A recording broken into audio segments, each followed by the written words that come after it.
Marcus Reed had never seen the inside of a courtroom before that day. He believed in rules, in order, in doing things the right way.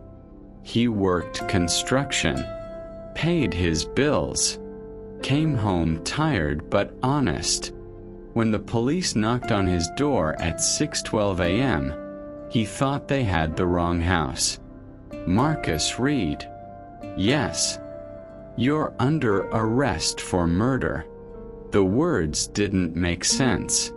There had been a robbery 2 nights earlier. A convenience store clerk shot and killed. A witness had described a man about Marcus's height. That was enough. Handcuffs closed around his wrists before he could process what was happening. His wife stood frozen in the doorway. His daughter cried. His son clung to his leg. Marcus kept saying the same thing. There's been a mistake. No one answered.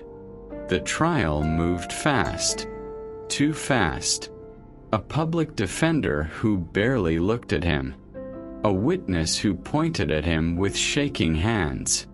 Evidence that felt thin, circumstantial, incomplete. Marcus waited for the moment someone would stand up and say, "We got it wrong." That moment never came. When the verdict was read, the room spun. Guilty. His wife screamed. His mother collapsed. Marcus didn't move. He couldn't. Sentenced to life with possibility of parole after 25 years. 25 years. Marcus was 32. By the time he'd see freedom again, his children would be grown. Prison stripped him quickly. The clothes, the name, the dignity. He became a number. The first week, he learned how violence worked. Not loud, not dramatic, quiet threats, predatory eyes, rules that weren't written anywhere. The second week, he learned how isolation worked. Letters unanswered, visits canceled, phone calls cut short. The third week, he learned something worse. Hope was dangerous, because hope made the days longer. Marcus tried to stay invisible, worked in the laundry, kept his head down, spoke only when necessary. But innocence didn't protect him. It made him a target. "You think you're better than us?" One man sneered. Marcus shook his head. "I don't belong here," he said. The laughter that followed told him everything. Nights were the hardest. The lights never fully went out. The sounds never fully stopped. Marcus lay on his bunk staring at the ceiling, replaying every moment of his life, searching for the mistake that brought him here. He prayed at first. Not formal prayers. Desperate ones. "God, you know I didn't do this. God, please fix this. God, help my family." Weeks passed. Then months. Nothing changed. His wife stopped visiting. Then stopped calling. The last letter she sent was short. "I can't do this anymore. I'm sorry." Marcus folded the paper carefully and slid it under his mattress. Something inside him cracked. Years passed. Appeals denied. Witness recanted too late. Evidence lost. The world moved on. Marcus stayed. Anger replaced hope. Bitterness replaced prayer. He stopped talking to God. Not because he didn't believe, because believing hurt too much. One night, after a fight broke out in the cell block, Marcus sat alone on his bunk, blood drying on his knuckles. Not his blood, someone else's. He stared at his hands.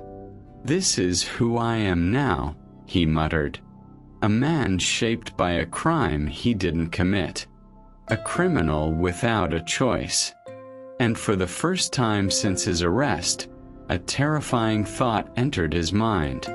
What if this is where my life ends? He didn't know it yet, but that question was the beginning of a story prison walls couldn't contain. Prison didn't break Marcus all at once.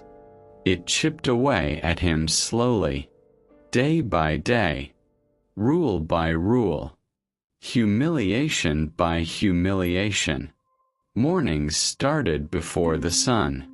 Count, noise, movement, every action measured, every mistake punished.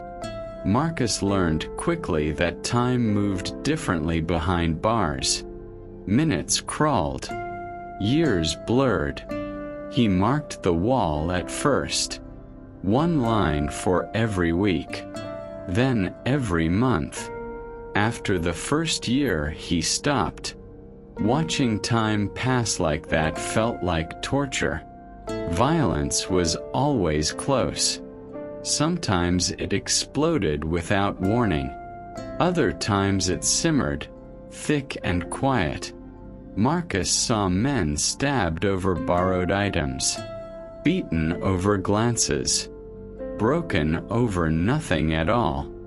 He learned when to speak, when not to look, when to disappear. But no amount of caution could erase one truth. He didn't belong there.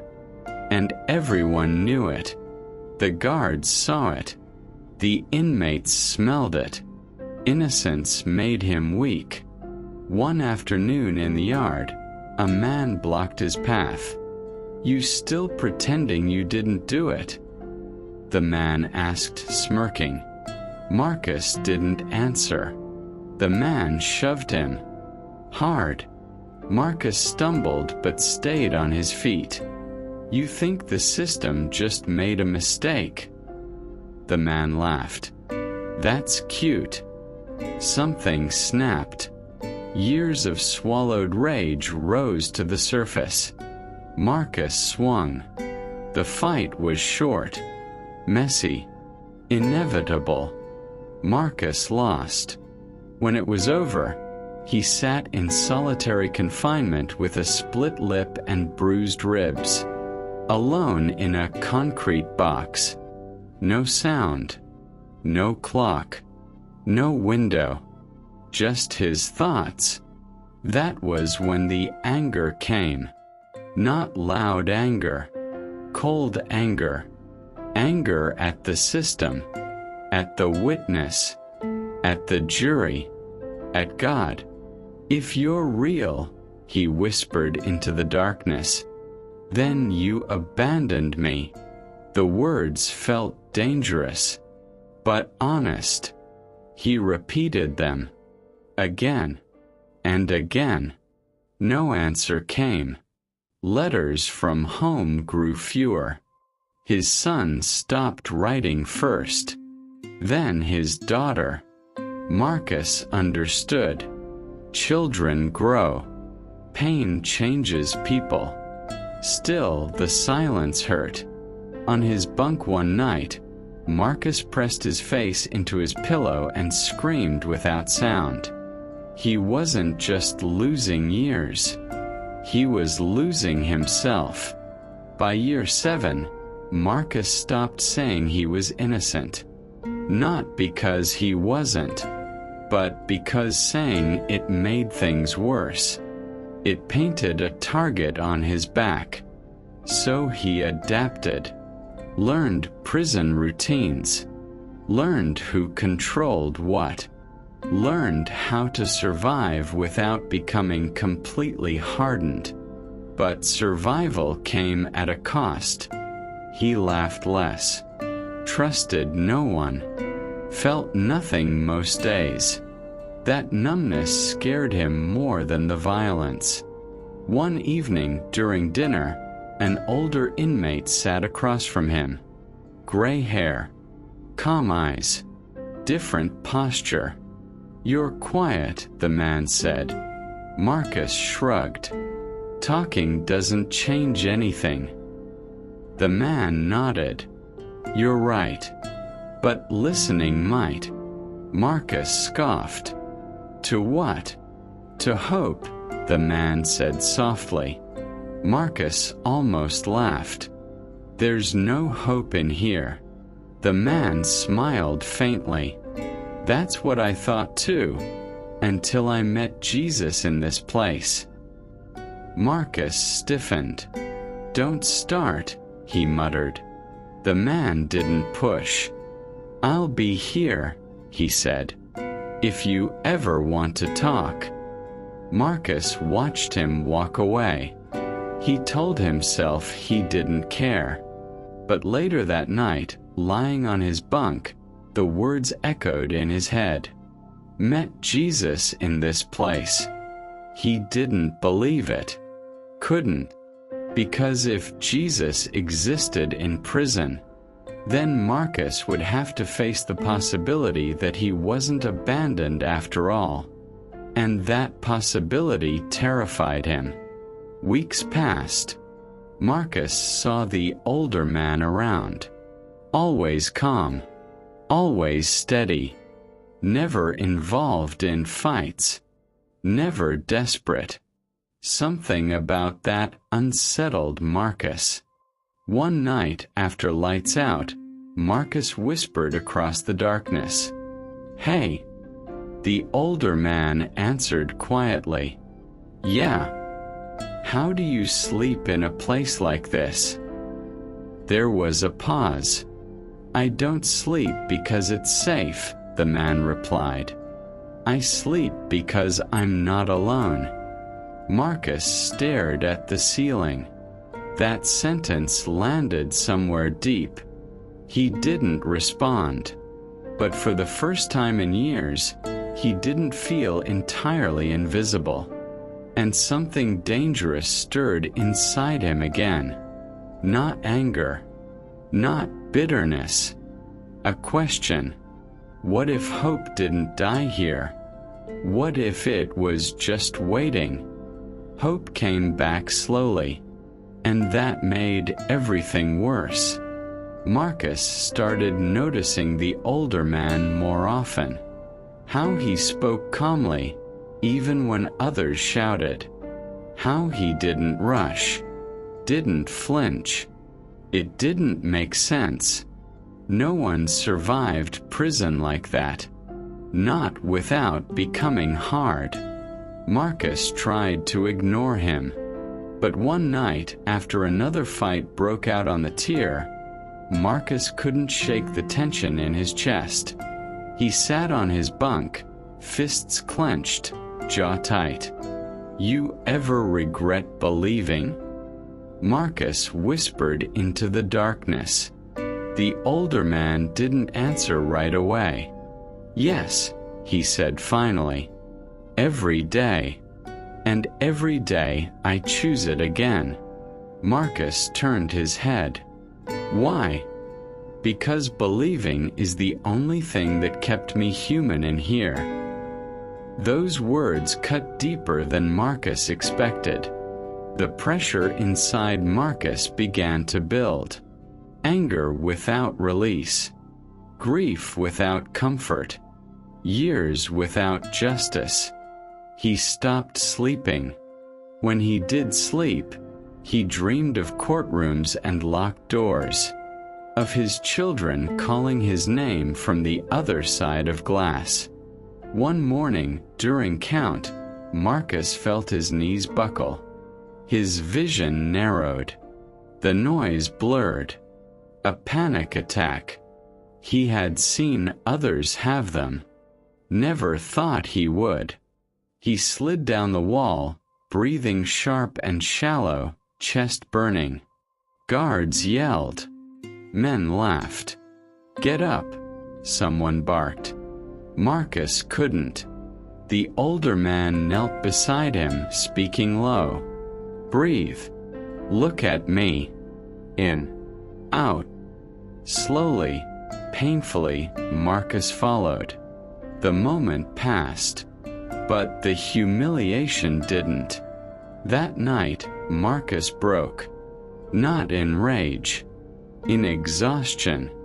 He sat on his bunk staring at the concrete floor. "I can't do this anymore," he whispered. "I didn't do it. And I'm still paying for it." The older man listened. "God knows," he said quietly. Marcus laughed bitterly. "If God knows, he doesn't care." The words hung heavy. The older man didn't argue. He simply said, "I used to think the same thing." Marcus shook his head. "I lost my wife, my kids, my life. What kind of God lets that happen?" The man's voice was calm but firm, the kind that doesn't promise fairness, but promises presence. Marcus slammed his fist against the wall. "I don't want presents. I want my life back." Silence followed. Then the older man spoke again. "I prayed for my freedom for 10 years. It never came, but something else did." Marcus swallowed. "What? Peace?" Marcus scoffed. "In prison?" "Yes." "That's insane. So is surviving this place without losing your soul," the man replied. Marcus turned away. He didn't want peace. Peace felt like surrender, and surrender felt like losing the last fight he had left. Days later, Marcus received a letter. Not from his wife. Not from his children. From the court. Another appeal denied. No explanation. No apology. Just finality. His hands shook as he read it. Something inside him collapsed. That night, Marcus lay awake staring at the ceiling, heart pounding. He imagined the rest of his life. Concrete.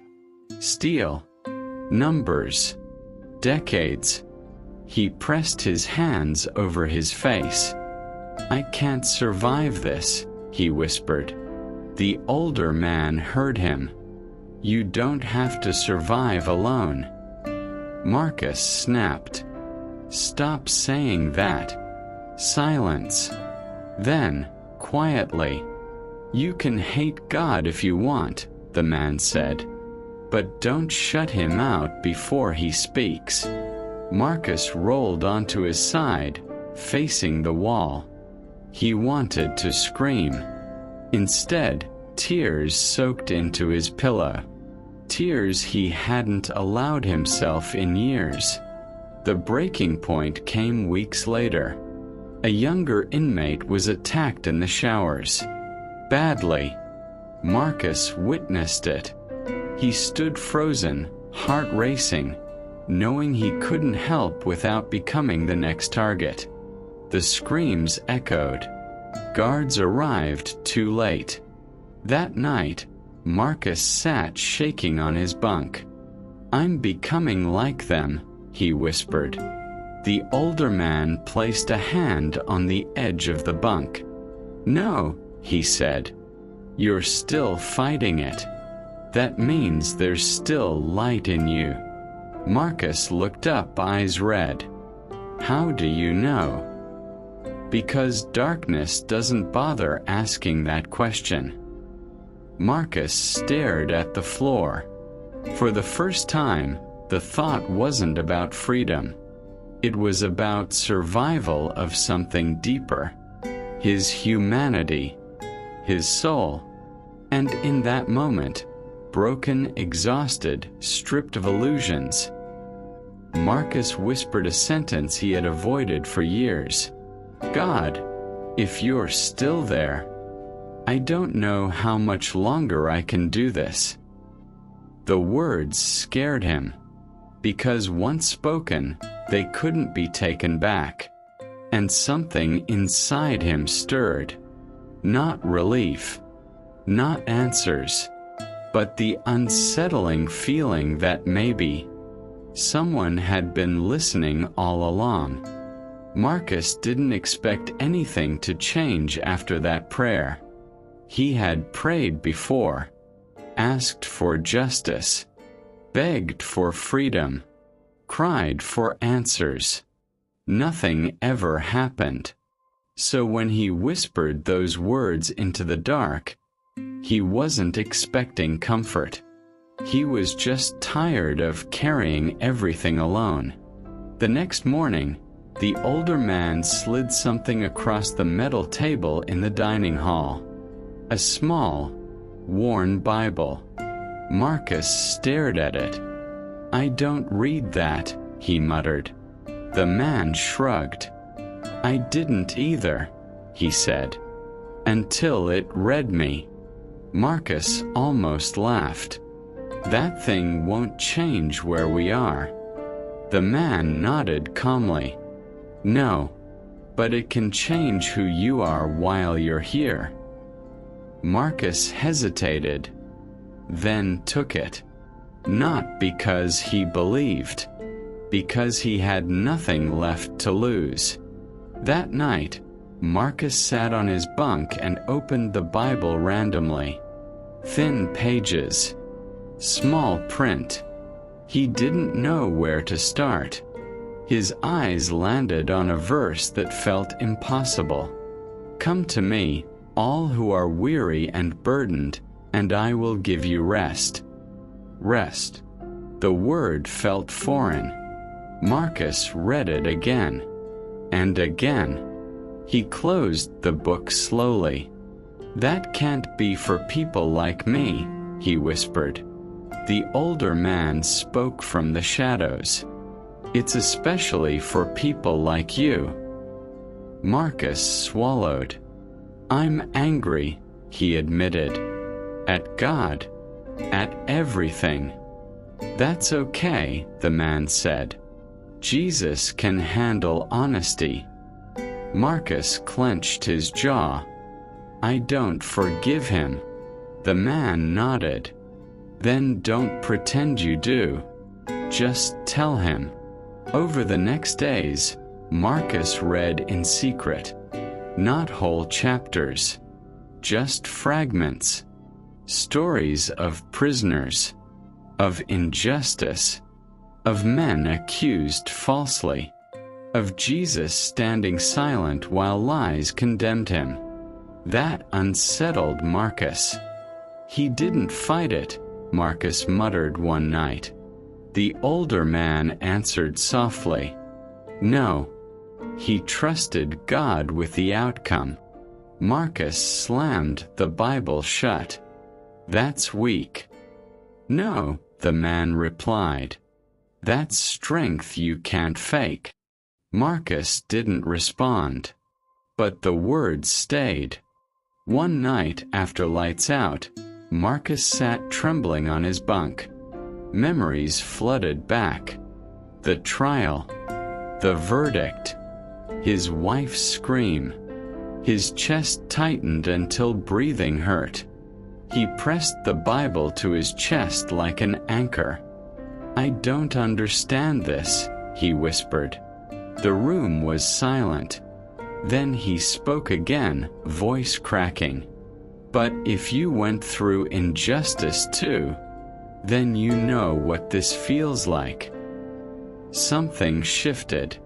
Not the walls, not the sentence, but the loneliness. For the first time, Marcus didn't feel misunderstood. Weeks passed. Marcus changed subtly. He didn't react as fast, didn't snap, didn't fight. Others noticed. "You found religion," someone mocked. Marcus shrugged. "I found peace."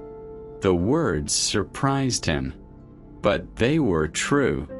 One afternoon, Marcus was called to the counselor's office. He sat down cautiously. The counselor flipped through papers. "A new innocence project is reviewing old cases," she said. "Yours was flagged." Marcus's heart skipped. "What does that mean?" "It means someone is looking again."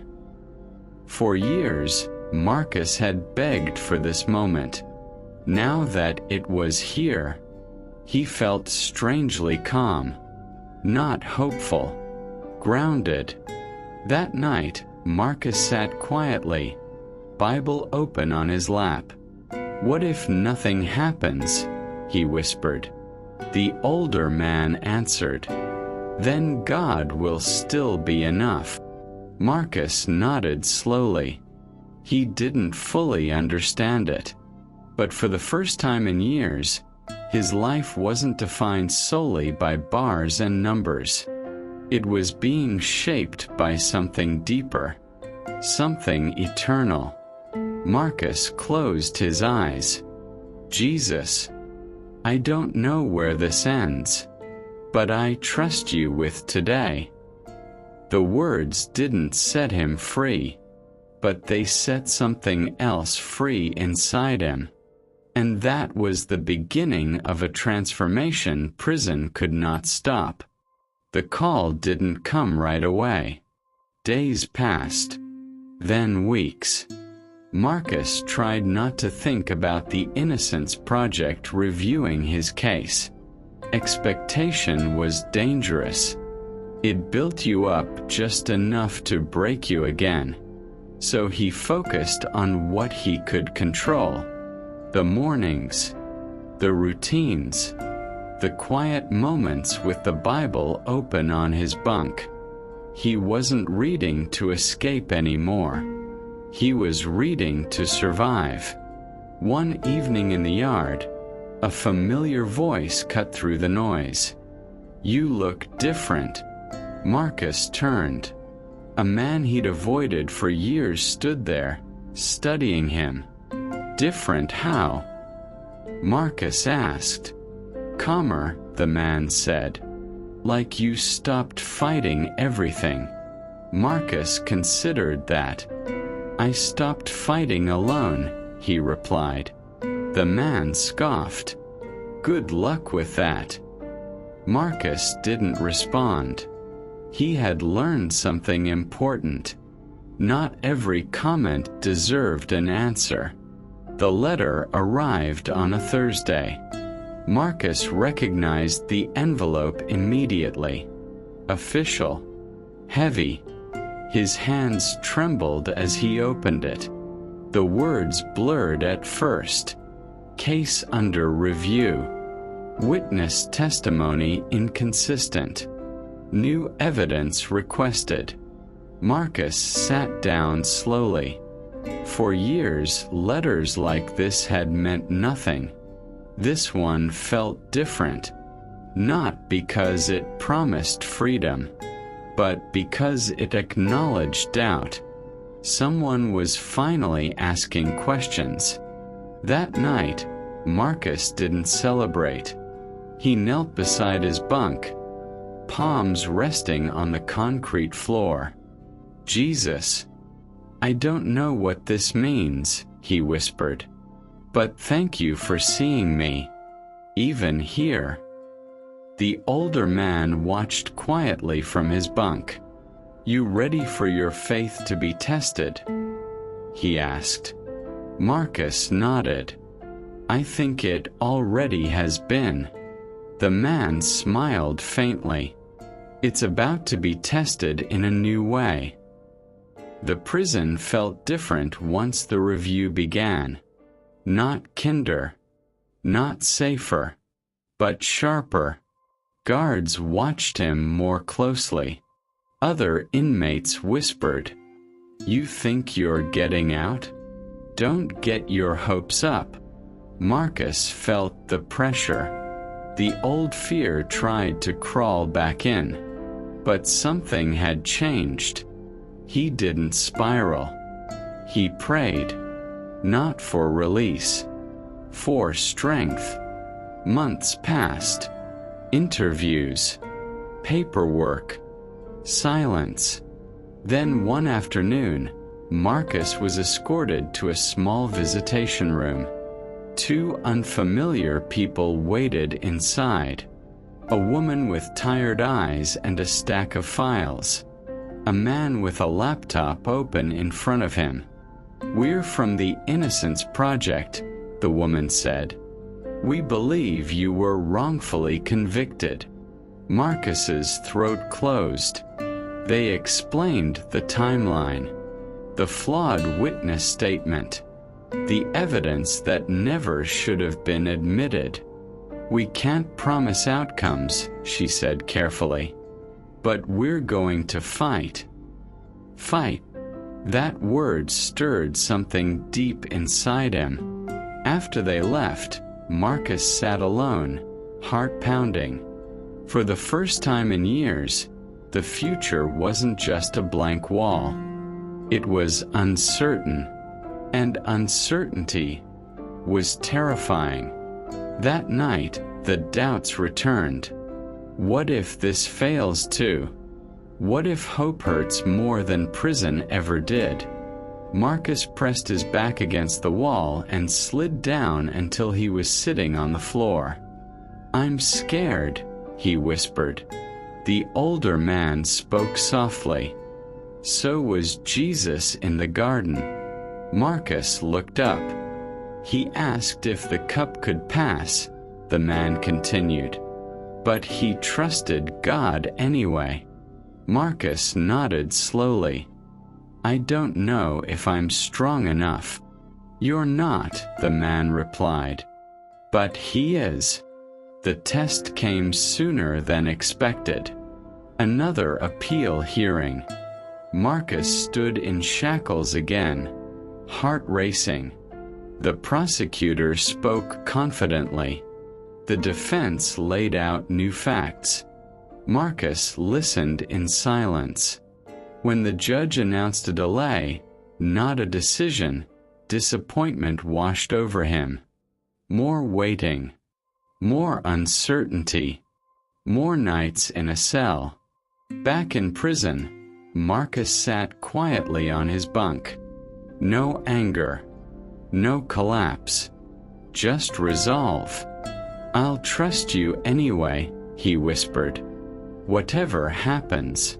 The words surprised him. Not because they were brave, but because they were sincere. Weeks later, Marcus received news that shook him. The older man was being transferred. Different facility. Different unit. They stood together briefly before count.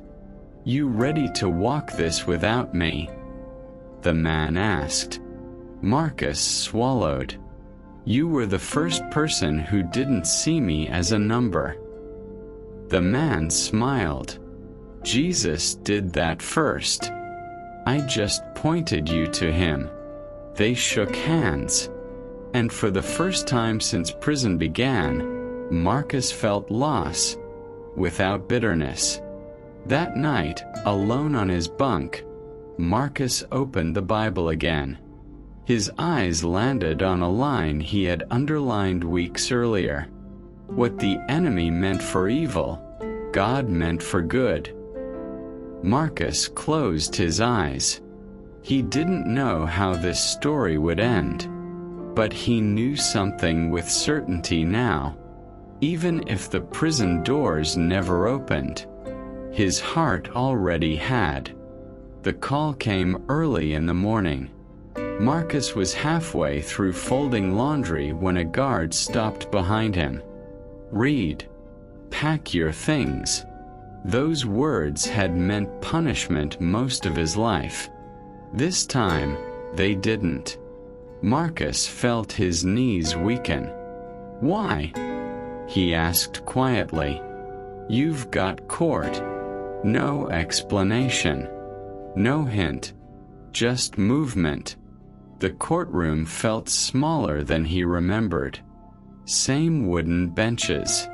Same flags. Same echo of power and finality. But Marcus wasn't the same man who had stood there years ago. He didn't shake, didn't plead, didn't rehearse speeches in his head.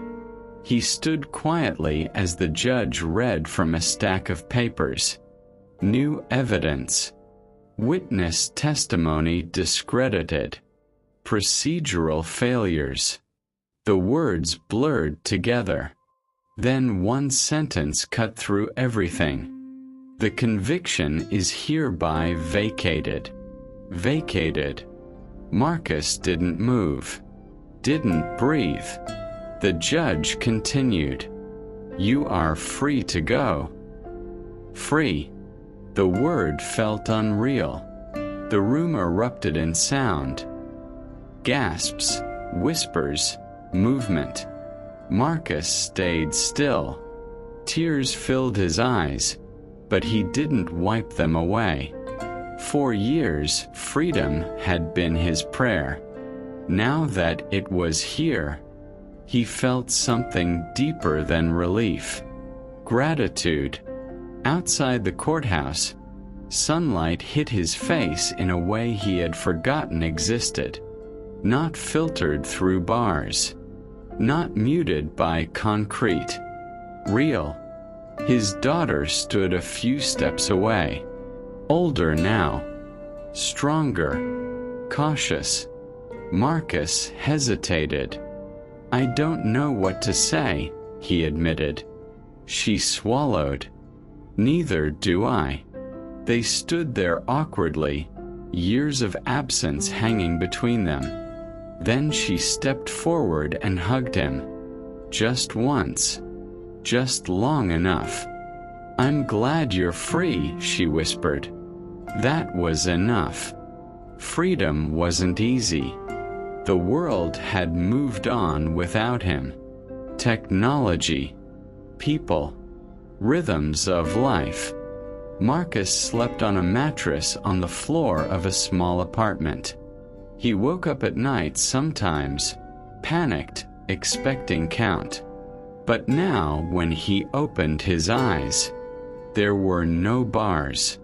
One Sunday morning, Marcus sat in the back row of a small church.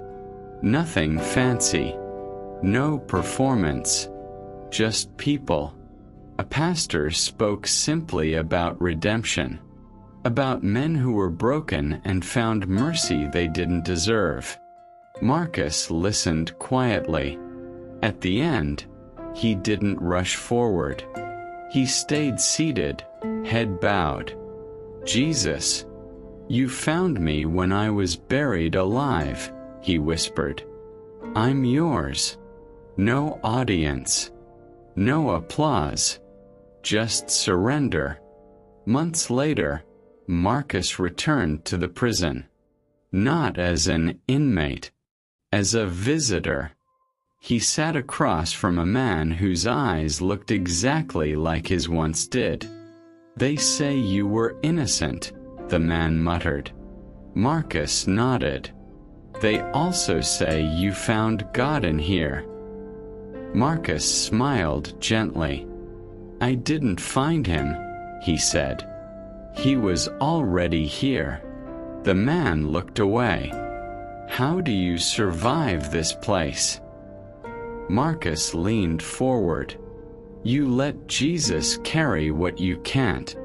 Marcus never pretended prison didn't scar him. It did. But it didn't define him. He spoke at Innocence Project events, visited inmates forgotten by the system, sat quietly with men who had no one else. He didn't promise freedom. He promised presence, the same presence that had saved him. One evening, Marcus sat alone on a park bench as the sun set, the same kind of bench where his old life had ended. and his new one had begun. He closed his eyes and smiled softly. "I didn't lose those years," he whispered. "They were redeemed." The world had tried to break him. Injustice had tried to erase him. Prison had tried to bury him. But Jesus had done something none of them could. He gave Marcus back his soul. And that was a freedom no sentence could ever take away.